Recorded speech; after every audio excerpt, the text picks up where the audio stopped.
फिर अबुल हसन की मां ने बादाम और अन्य मेवे भिजवाए। कुछ रात ढलने पर अबुल हसन शराब की सुराहियां और प्याले लाया और उधर मां से कहा कि मेहमान के गुलाम को पेट भर भोजन करा दें।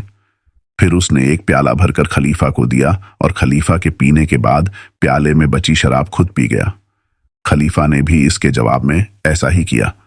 खलीफा ने अबुल हसन का शिष्ट व्यवहार देखकर उसका नाम, परिवार आदि पूछा। उसने कहा कि मेरी कथा विचित्र है। खलीफा ने उसे सुनाने पर जोर दिया। अबुल हसन बोला, मेरा नाम अबुल हसन है। मेरा स्वर्गीय पिता एक साधारण किंतु खाता पीता व्यापारी था। उसके मरने पर उसका धन मुझे मिला। मैंने अपनी नादानी में उस धन का अपव्यय कर दिया।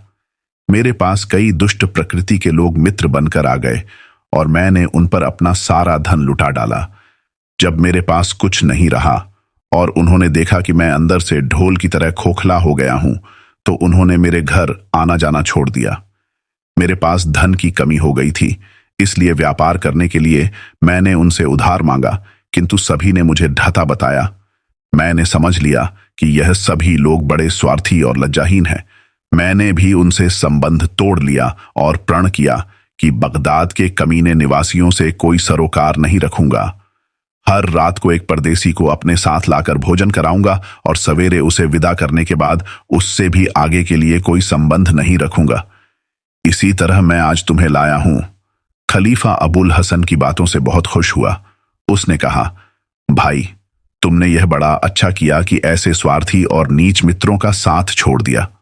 अब तुम वास्तव में सुख से होंगे। तुम्हारी यह आदत भी बड़ी अच्छी है कि एक विदेशी को केवल एक रात के लिए मेहमान बनाते हो, फिर उससे कोई संबंध नहीं रखते। सच पूछो तो मुझे तुम्हारे भाग्य पर ईर्ष्या हो रही है। फिर वह काफी देर तक मैत्री वार्ता और हंसी मजाक करते रहे। फिर खलीफा ने कहा, अब सोना चाहिए क्योंकि कल मुझे बहुत दूर की यात्रा करनी है। मैं सुबह तुम्हारे जागने के पहले चला जाऊंगा, किंतु तुमने बड़ी सुंदरता से मेरा आतिथ्य सत्कार किया है। मैं चाहता हूं कि तुम्हारे एहसान का बदला दूं। तुम्हारी कोई इच्छा हो तो कहो। अबुल हसन ने कहा, मुझे भगवान ने मेरी जरूरतों से ज्यादा दिया है। मेरी कोई इच्छा नहीं। मेरा तुम पर कोई एहसान नहीं है। परदेशियों का सत्कार करके मुझे खुद ही खुशी होती है।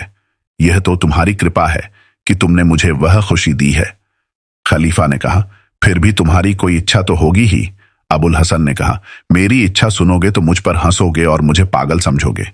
खलीफा ने फिर भी जोर दिया तो अबुल हसन बोला, तुम जानते ही हो कि बगदाद में हजारों गलियां हैं।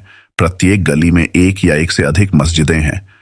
हर एक मस्जिद में एक मुअज्जिन होता है जो पांचों वक्त नमाज के लिए अजान दिया करता है।